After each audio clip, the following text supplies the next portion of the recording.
Russia Ukraine युद्धामध्ये रशियाची पीछेहाट होते आहे का?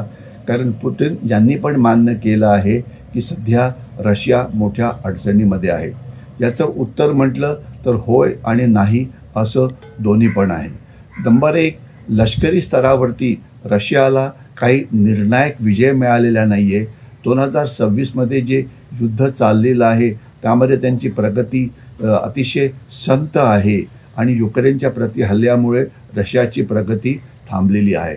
याचं कारण असं, की युक्रेनने रशियाच्या विरोधामध्ये अतिशय इनोव्हेटिव्ह किंवा अभिनव असे डावपेच युद्धाचे वापरलेले आहेत. उदाहरणार्थ ड्रोनचा वापर करून जे रशियाचे रणगाडे आहेत, ते आता त्या भागामध्ये फारसे प्रगती करू शकत नाही. याच्याशिवाय नौदल नसतानासुद्धा, एअरफोर्स नसतानासुद्धा युक्रेनने रशियाचं एअरफोर्स जी जगामधल्या नंबर 3च्या दर्जाचं एअरफोर्स आहे, रशियाची प्रचंड मोठी नेव्ही आहे, यांना केवळ ड्रोन्सच्या मदतीने आणि क्षेपणास्त्रांच्या मदतीने त्यांना बरबाद केलेलं आहे. अर्थातच युक्रेनला मोठ्या प्रमाणामध्ये जे इंटेलिजन्स आहे स्पेस बेस्ड हे अमेरिकेकडनं मिळतं आहे, युरोपकडनं मिळतं आहे आणि त्यांचं जे तंत्रज्ञान आहे, ते तंत्रज्ञान जो अमेरिकेचा बिलियनर आहे, त्याच्यामुळे त्यांचं तंत्रज्ञान तोडण्यामध्ये अमेरिकेला अजिबात यश असं मिळत नाही. कारण इलॉन मस्कनी जे त्यांना इंटरनेट कव्हर दिलं आहे, ते थांबवण्यामध्ये रशियाला अजिबात यश मिळालेलं नाही आहे. आर्थिक स्तरावरती मात्र रशियावरती फार मोठा परिणाम झाला आहे. युक्रेनला माहिती आहे, की रशियाशी समोरासमोर युद्ध करणं हे अतिशय डिफिकल्ट होणार आहे, कारण रशियाच्या सैन्याची ताकद जास्त आहे. त्यांच्याकडे रणगाडे किंवा शस्त्र, तोफखाना असो, हे खूप जास्त आहे. म्हणून युक्रेनने जी आर्थिक टार्गेट्स आहेत, त्याच्यावरती मोठ्या प्रमाणात हल्ले केले आहेत आणि त्याच्यामधलं सर्वात महत्त्वाचं टार्गेट आहे, ते म्हणजे रशियाची ऑइल इंडस्ट्री, रशियाच्या रिफायनरीज, रशियाची तेल पुरवठा करणारी जी सिस्टीम आहे ती. तर याच्यामुळे आता 80% रशियन रिफायनरीज आता काम करत नाही आहेत आणि त्याच्यामुळे युक्रेनच्या या हल्ल्यामुळे रशियाचं तेल आता त्याची क्षमता खूपच कमी झालेली आहे आणि रशियाच्या सामान्य माणसावरती या युद्धाचा मोठा परिणाम पडतो आहे आणि इतका परिणाम, की आता रशिया भारताकडून पेट्रोल आणि डिझेल विकत घ्यायला मागतं आहे, कारण त्यांचे स्वतःच्या रिफायनरीज या 80-90% या बंद पडलेल्या आहेत. तर युद्धाची किंमत वाढते आहे, महागाई वाढते आहे, GDPचा रेट जो आहे रशियाचा तो कमी होतो आहे, त्यांच्या बँकिंग क्षेत्रावरती ताण आहे, त्यांच्याविरुद्ध आर्थिक निर्बंध काही प्रमाणामध्ये आहेत, मग ते युरोपचे असो की अमेरिकेचे असो. तर याच्यामुळे रशियाला एक मोठा सेटबॅक मिळाला आहे, याविषयी काहीही शंका नको. परंतु रशिया पराभूत झालेला नाही, कारण रशिया एक मोठी महासत्ता आहे. त्यांच्याकडे ऊर्जा म्हणजे एनर्जी म्हणजे कच्चं तेल मोठ्या प्रमाणात आहे. त्यांचं संरक्षण उद्योग जो आहे, तो प्रचंड प्रमाणामध्ये उत्पादन करतो आणि त्यांचं जे नेतृत्व, खास तर पुटिन जे आहेत, हे अतिशय म्हणजे प्रचंड अशी इच्छाशक्ती असलेले एक नेतृत्व आहे आणि ते अतिशय हेकट आहेत आणि ते या युद्धामध्ये कधीही मागे पडणार नाही. तर त्याच्यामुळे रशियाला एक मोठ्या प्रमाणामध्ये नुकसान हे होतं आहे, परंतु ते युद्ध मात्र चालूच ठेवतील. थोडक्यात रशिया हरलेलं नाही आहे, परंतु ॲट्रिशन वॉरमध्ये त्यांचं खूप नुकसान होतं आहे. अमेरिका इराण युद्ध पेटलेलं आहे आणि इराण अजूनही प्रतिकाराची क्षमता दाखवतं आहे. याच्यामागे कुठली शक्ती आहे? खरं म्हटलं त्याच्यामागे अनेक प्रकारच्या शक्ती आहेत. सर्वात पहिले इराणने एका लंब्या युद्धाकरता पहिल्यापासून तयारी केली होती, ज्याच्यामध्ये त्यांनी वेगवेगळे बंकर बांधले, वेगवेगळ्या ठिकाणी आपली शस्त्र लपवली, आपलं नेतृत्व तयार केलं वगैरे. दुसरं, इराणचं जे नेतृत्व आहे हे अतिशय उत्कृष्ट आहे. नेतृत्व मग ते राजकीय स्तरावरती असो की सैन्य म्हणजे आर्मीच्या स्तरावरती असो की इराण रिव्होल्युशनरी गार्डच्या स्तरावरती असो की सायंटिस्टच्या स्तरावरती असो की इतर कुठल्याही स्तरावरती. याच्याशिवाय पुढचा मुद्दा आहे म्हणजे इराणचे लोक. इराणच्या लोकांनी अमेरिकेच्या विरोधात एकी दाखवून ते युद्ध लढतायत. त्याच्यामुळे जेवढं त्यांचं जे फायटिंग स्पिरिट आहे ते तोडण्यामध्ये अमेरिकेला यश मिळालेलं नाही आहे. याच्याशिवाय जो नेक्स्ट मुद्दा आहे ते म्हणजे ज्या पद्धतीचं युद्ध इराणने सुरू केलेलं आहे ते खरोखरच इनोव्हेटिव्ह आहे. म्हणजे अमेरिकेच्या सामर्थ्यासमोर इराण लढू शकणार नाही. एका पारंपरिक युद्धात हे इराणला माहिती होतं, म्हणून त्यांनी एक डिस्पर्स्ड म्हणजेच त्यांनी एक ज्याला म्हणायचं की वेगवेगळ्या ठिकाणनं एकाच वेळेला युद्ध सुरू केलं. म्हणजे त्यांची युद्धाची आघाडी एक नाही आहे, त्यांची युद्धाची शस्त्र ही 30-40 ठिकाणी डिव्हाइड झालेली आहेत. 30-40 वेगवेगळ्या नेतृत्वाखालती लढाई सुरू आहे. म्हणजे थोडक्यात पूर्ण इराणमधून गनिमी काव्याच्या पद्धतीने इराण अमेरिकेशी लढतं आहे. त्याच्यामुळे नेमकं कुठल्या भागावरती लक्ष द्यायचं हे अमेरिकेला कळत नाही. याच्याशिवाय अनेक अतिशय इनोव्हेटिव्ह असे युद्धाचे डावपेच इराणने वापरलेले आहेत. सर्वात मोठा जो आहे तो म्हणजे त्यांना लक्षात माहिती आहे की होर्मुझमधून गल्फ ऑफ होर्मुझमधून 20% तेल हे तिथं निर्यात केलं जातं. ती जर बंद केली तर जगाच्या अर्थव्यवस्थेवरती मोठा परिणाम होईल, ज्याच्यामुळे सगळं जग अमेरिकेच्या विरोधात जाईल. आणि नेमकं तेच झालेलं आहे. त्यांना जगाचा तेलाचा आणि गॅसचा सप्लाय कमी करण्यामध्ये, थांबवण्यामध्ये, बंद करण्यामध्ये मोठं यश मिळालेलं आहे. म्हणजे अमेरिका निघालं इराणचे न्यूक्लिअर वेपन्स किंवा अणुबॉम्ब बर्बाद करण्याकरता, परंतु अणुबॉम्ब हे काही वापरण्यासारखं शस्त्र नाही आहे. इराणनी उपयोग केला होर्मुझ नावाच्या शस्त्राचा की ज्याच्यामुळे सगळ्या जगाला त्यांनी वेठीला धरलेला आहे. याच्याशिवाय त्यांनी काही अतिशय नवीन शस्त्रांचा वापर केला. ते म्हणजे एक तर आहे क्षेपणास्त्र आणि दुसरे आहे ड्रोन्स. इराणकडे नौदल नाही, परंतु त्यांनी छोट्या बोटींचा वापर करून, माइन्सचा वापर करून, समुद्रामधल्या वेगवेगळ्या डावपेचाचा वापर करून अमेरिकेच्या नेव्हीचा पराभव केला. अमेरिकेचं जे एअरफोर्स आहे त्याचा पराभव करण्यात आला क्षेपणास्त्र म्हणजे मिसाईल्सच्या मदतीने. याच्याशिवाय अमेरिकेची जी अतिशय प्रचंड मोठी ताकद आहे त्याचा इफेक्ट कमी करण्यामध्ये त्यांनी आपली सगळे लोक, शस्त्र, दारुगोळा आणि इतर गोष्टी सगळ्या इराणमध्ये वेगवेगळ्या ठिकाणी लपवून ठेवल्या आहेत. तर त्याच्यामुळे आणि या सगळ्यांमध्ये इराणला अजून 2 मोठ्या राष्ट्रांची मदत होते आहे. एक तर चीन प्रचंड प्रमाणामध्ये तंत्रज्ञान, शस्त्र पुरवठा हा इराणला करतो आहे आणि दुसरं आहे रशिया. तर हे रशियासुद्धा त्यांना खूप मदत करतो आहे, कारण त्यांना अमेरिकेला इथे अडकवून ठेवायचं आहे. युद्ध वाढत असताना युरोप आणि मध्यस्थ करणारी राष्ट्रे कमकुवत वाटतात आहे का? त्यांची भूमिका कमकुवत वाटते आहे का? खरं म्हटलं ते या युद्धामध्ये कुठल्याही बाकीच्या देशांना त्याच्यामध्ये सामील होण्याची किंवा इन्व्हॉल्व होण्याची इच्छा नाही. प्रत्येक राष्ट्र हे आपलं राष्ट्रहित हे जे आहे ते सांभाळतो आहे. उदाहरणार्थ युरोपला अमेरिकेला नाराज पण करायचं नाही आहे, त्यांना इराणला मदत करायची पण इच्छा नाही आहे, कारण युरोप अजूनसुद्धा अमेरिकेवरती त्यांचे जी सुरक्षा छत्री आहे त्याच्यावरती अवलंबून आहे.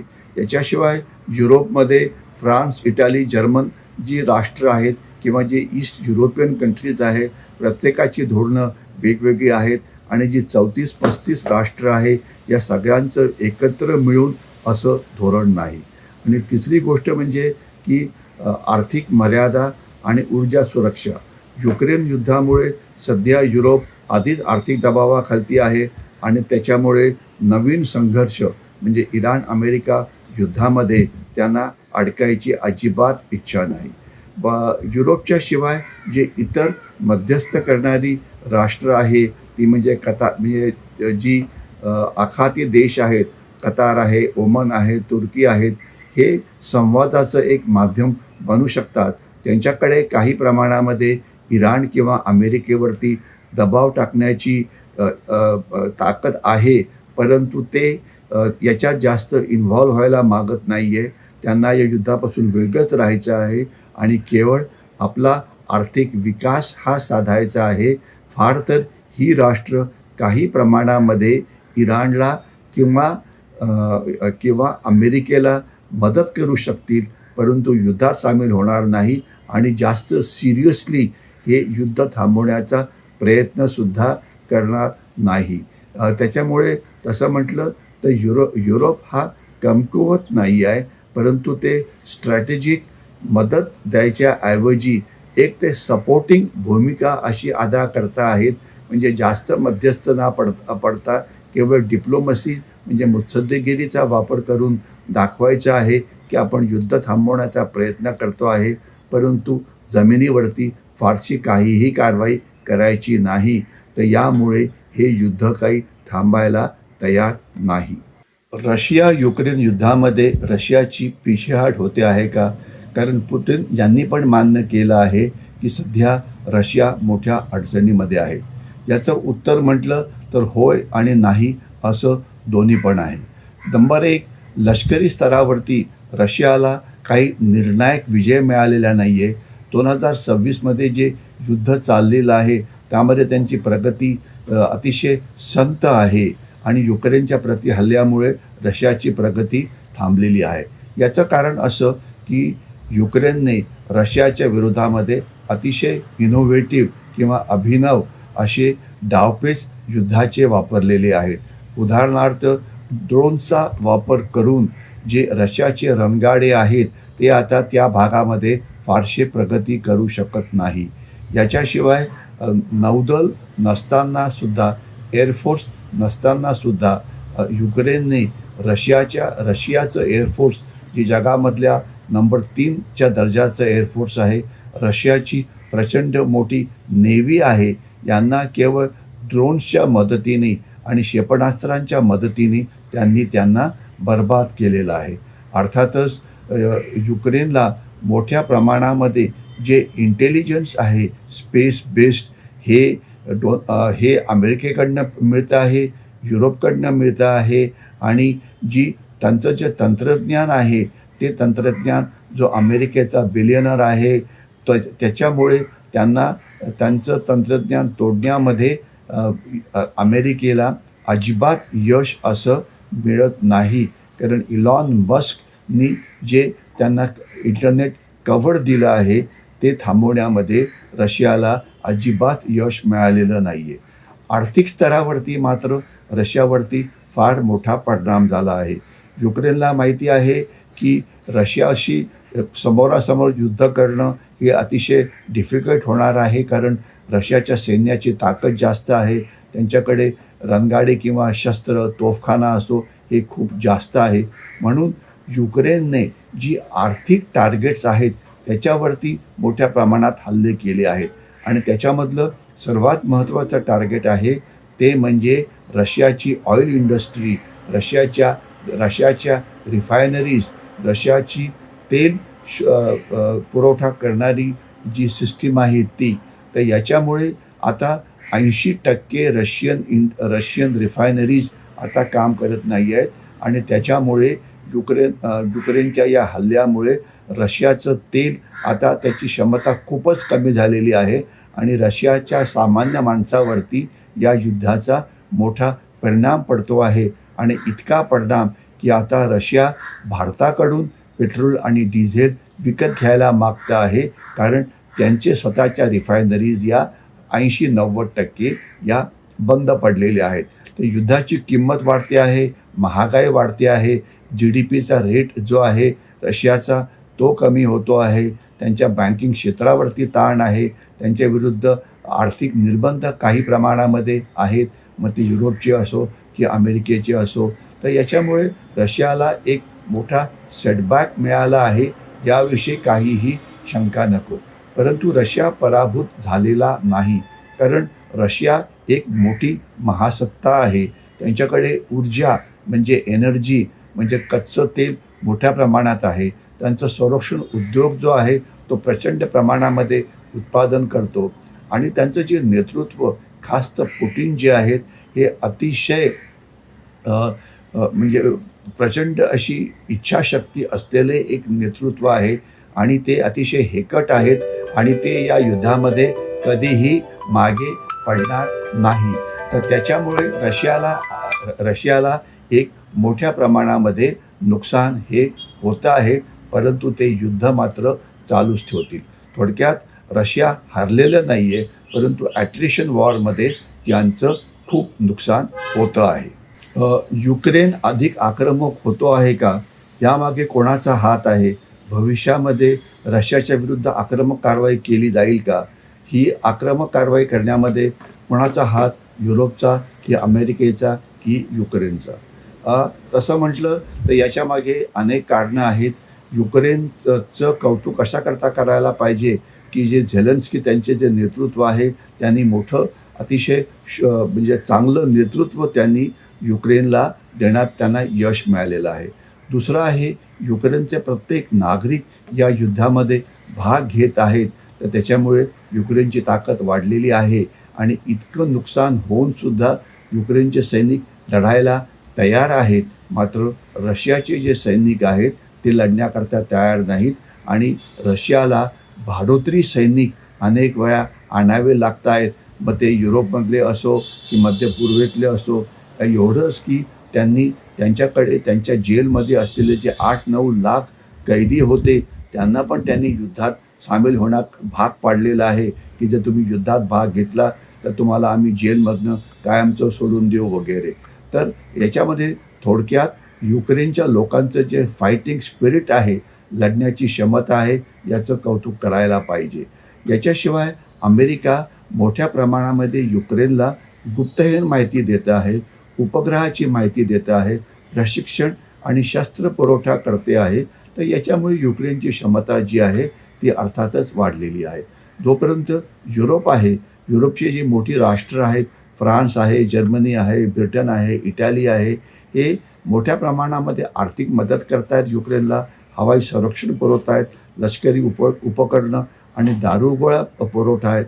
या सगळ्या प्रकारची मदत जी आहे ती युक्रेनला युरोपकडनं केली जाते आहे. आणि एवढंच नव्हे तर यामध्ये युक्रेननी स्वतःची एक अतिशय प्रचंड अशी मोठी स्वदेशी क्षमता तयार केली आहे. म्हणजे युक्रेनने आपल्या देशामध्ये मोठ्या प्रमाणामध्ये एक ड्रोन उद्योग तयार केला आहे, ज्याच्यामध्ये प्रत्येक घरामध्ये ड्रोन तयार केले जातात आणि आज असं म्हणता येईल की युक्रेन ही ड्रोनची एक महाशक्ती बनलेली आहे, ज्याच्या मदतीने ते रशियाची ऑइल इंडस्ट्री, रशियाचे तेल शुद्ध करणारे प्रकल्प आणि लष्करी आणि पायाभूत सुविधांवरती ते मोठ्या प्रमाणामध्ये हल्ले हे करत आहेत. याचाच अर्थ युक्रेन हे जे लढतं आहे याचं कारण अमेरिकेची मदत, याचं कारण युरोपकडनं मिळणारं पाठबळ, याचं कारण झेलेन्स्की यांचं नेतृत्व, याचं कारण युक्रेनमधल्या लोकांचं फायटिंग स्पिरिट, याचं कारण त्यांनी या युद्धात वापरलेले अतिशय इनोव्हेटिव्ह असे डावपेच. या सगळ्यांच्या मिश्रणामुळे युक्रेनने बलाढ्य रशियाला मोठ्या प्रमाणामध्ये प्रत्युत्तर हे दिलेलं आहे आणि ते देत राहत आहेत. एकीकडे रशिया कमकुवत होतो आहे, दुसरीकडे इराण पण किती दिवस टिकेल हे काही सांगता येत नाही आहे. हे दोन्ही देश भारताचे मोठे तेल पुरवठा करणारे देश आहेत, मित्र आहेत. तर यामुळे या दोन्ही युद्धाचा भारतावरती काय परिणाम होतो आहे? खरं म्हटलं तर या दोन्ही युद्धाचा भारतावरती नक्कीच परिणाम होणार आहे, कारण आपल्याला मोठ्या प्रमाणामध्ये इराणकडून पण तेल मिळत होतं आणि रशियाकडनं पण तेल मिळत होतं आणि आपलं इतर राष्ट्र जी आखाती देशातली आहे त्यांचंसुद्धा तेल हे जे होर्मुझची जी स्ट्रेट आहे त्याच्यामधून येत होतं आणि आपला 50% गॅस हा इथनं येत होता. परंतु भारताने या सगळ्याची मोठ्या प्रमाणात तयारी केली होती. त्यांनी आपले तेलाचे साठे मोठे साठवून ठेवले होते. 70 दिवसाचे तेलाचे साठे आपल्याकडे आहेत. याच्याशिवाय आपण आज पहिले 7-8 देशांकडनं तेल खरेदी करत होतो, कच्चं तेल म्हणजे. तर आता आपण जवळजवळ 40 राष्ट्रांकडनं तेल खरेदी करतो. तर त्याच्यामुळे एक जर पुरवठा बंद पडला तर दुसरा, दुसरा पडला तर तिसरा, तिसरा पडला तर चौथा. म्हणजे आपण आपलं जे तेल, कच्चं तेल विकत घ्यायचे जे वेगवेगळे सोर्सेस आहे, त्याच्यामध्ये मोठ्या प्रमाणात वाढ केली आहे. आणि आपण खरं म्हटलं तर या दोन्ही युद्धाचा म्हणजे जे संकट आहे, त्याचा एका संधीमध्ये आपण रूपांतर हे केलेलं आहे. म्हणजे थोडक्यात काय, की आता आपण रशियाकडनं युक्रेन-रशिया वॉर ज्यावेळेला सुरू झालं, आपण रशियाकडनं मोठ्या प्रमाणामध्ये कच्चं तेल विकत घेतलं, ते रिफाईन केलं आणि ते विकलं आपण युरोपला. आणि युरोप आणि रशिया यांच्यामध्ये युद्ध सुरू आहे. म्हणजे रशियाचं तेल स्वच्छ करून आपण युरोपला विकतो आहे. आणि आता तर एवढी आपण म्हणजे मोठी उपलब्धी हासिल केली आहे, की आता रशियाचं कच्चं तेल भारतात रिफाईन करून आपण रशियालाच विकतो आहे. तर त्याच्यामुळे आपल्याला आर्थिकदृष्ट्या प्रचंड असा फायदा हा होतो आहे. याच्याशिवाय जोपर्यंत प्रश्न आहे इराणचा, इराणमुळे होर्मुझची समुद्रधुनी कशी संकटात आहे, याच्याविषयी आपण खूप बोललेलो आहे. तर याच्यामध्ये आपण अनेक इतर उपाययोजना केलेल्या आहेत, ज्याच्यामध्ये आपण इलेक्ट्रिसिटीचा वापर हा वाढवतो आहे. आपण आता सूर्यप्रकाशाचा वापर, अणुशक्ती, म्हणजे आपण अनेक शॉर्ट टर्म उपाय केलेले आहेत. आपण मिडल टर्म उपाय केलेले आहेत. आपण लाँग टर्म उपाय करतो आहे, ज्याच्यामुळे केवळ आपण तेलावरती अवलंबून राहणार नाही आणि आपल्याकडे वाहन व्यवसाय चालवण्याकरता वेगवेगळ्या प्रकारची इतर तंत्रज्ञान किंवा टेक्नॉलॉजी याचा आपण हा वापर मोठ्या प्रमाणामध्ये करतो आहे. आणि याच्याशिवाय आपल्याला मोठ्या प्रमाणामध्ये अनेक प्रकारची शस्त्रं जी आहेत ती रशियाकडनं मिळत होती. ती म्हणजे S-400 सारखी अँटी एअरक्राफ्ट डिफेन्स सिस्टीम आहे, सुखोईसारखी विमानं आहेत, T-90 सारखे रणगाडे आहेत आणि विविध प्रकारच्या क्षेपणास्त्र प्रणाली आहेत. आता आपण मेक इन इंडिया खालती, आत्मनिर्भर भारताखालती बहुतेक सगळ्या ज्या प्रणाली आहेत या भारतामध्येच बनवण्याचा प्रयत्न करतो आहे. आणि युक्रेन-रशिया युद्ध असो की इस्रायल, अमेरिका आणि इराण युद्ध, याच्यामध्ये ड्रोनचा वापर हा मोठ्या प्रमाणात केला जातो आहे. तर आता आपण त्या युद्धापासून शिकून भारतामध्ये काउंटर ड्रोन सिस्टीम, म्हणजे ड्रोनच्या विरोधात शस्त्र ही तयार करतो आहे. आर्टिफिशियल इंटेलिजन्सवरती आधारित आपली संरक्षण व्यवस्था तयार होते आहे. स्वदेशी ड्रोन वाढत आहेत. आपलं जी ऊर्जा आणि पायाभूत सुविधा आहेत त्याचं रक्षण हे चांगल्या प्रकारचं आपण करतो आहे. आणि आत्ता या क्षणी आपले रशियाशी पण चांगले सामरिक संबंध आहे, इराणशी पण चांगले संबंध आहे, अमेरिकेशी आणि क्वाड देशांशी पण चांगले संबंध आहेत. म्हणजे थोडक्यात आपण वेगवेगळ्या देशांशी मैत्री ठेवून आपल्यासमोर असलेल्या संकटाचा अतिशय उत्कृष्टपणे सामना केला आहे.